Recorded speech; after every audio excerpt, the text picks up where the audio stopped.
Hi friends, in this video we'll cover installing Kali Linux on Windows 11 in two ways for security training and penetration testing.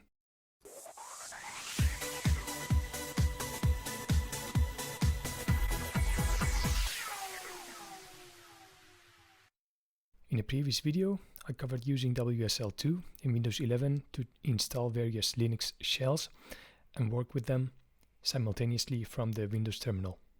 In this video, I'll focus mainly on Kali Linux and which tools to use for installing it on a Windows host. You'll also need a basic understanding of the Linux command line, for which I have created multiple videos in my Bash series. WSL2 is one easy way to install Kali Linux.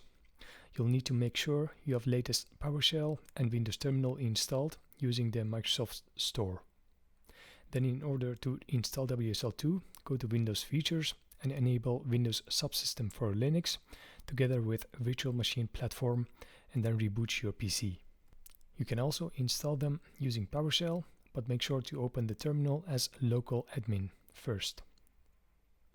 After that, instead of installing Kali Linux from the command line, which is what I normally do, you'll need to install it using the Microsoft Store. This has to do with a few bugs which cause Kali Linux to install incorrectly when using the command line.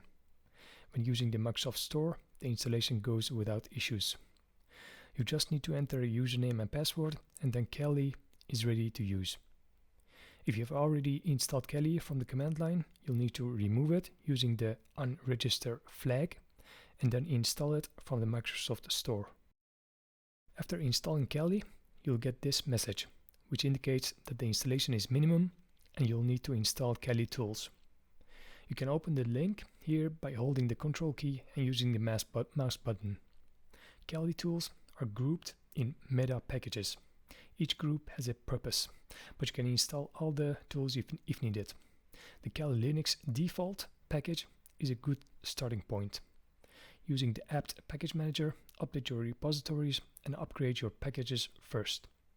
After that, you can install the Metapackages just like any other package using the apt package manager, which I have covered in a previous video.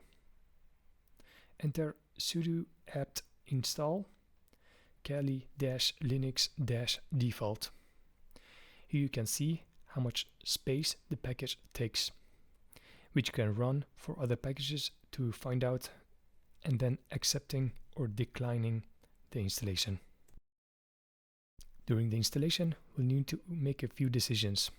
The default answers are the best for now, but you can change them later if needed.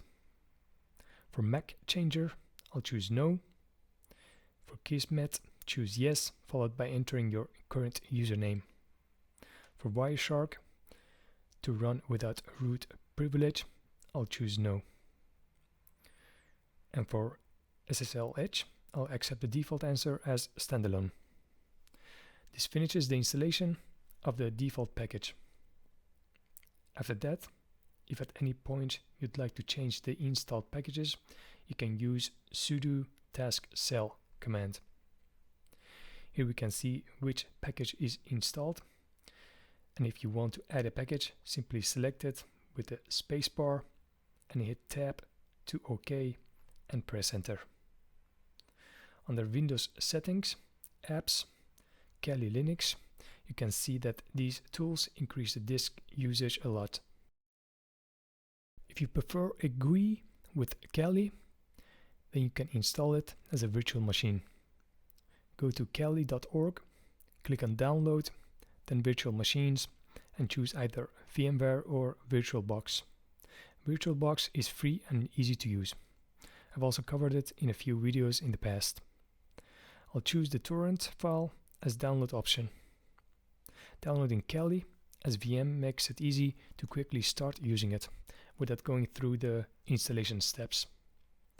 After the download is finished, assuming you have already VirtualBox installed, you can double click on the downloaded file, which will start the VirtualBox import wizard. Press import and accept the terms. The import will be finished quickly, after which you can start the VM. Once the VM is started, you can log in with the default credentials, which is CLI for username and CLI for password.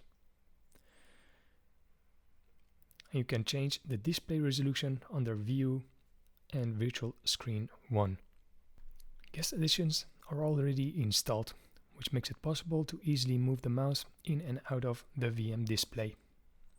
If you want to change the default VM resources from 2 CPUs and 2 GB of memory, first power off the VM, then open the VM settings and under System change the values. Hope you enjoyed this video about how to install Kali Linux in Windows 11 using WSL2 or Virtual Machine. And I'll see you in the next video.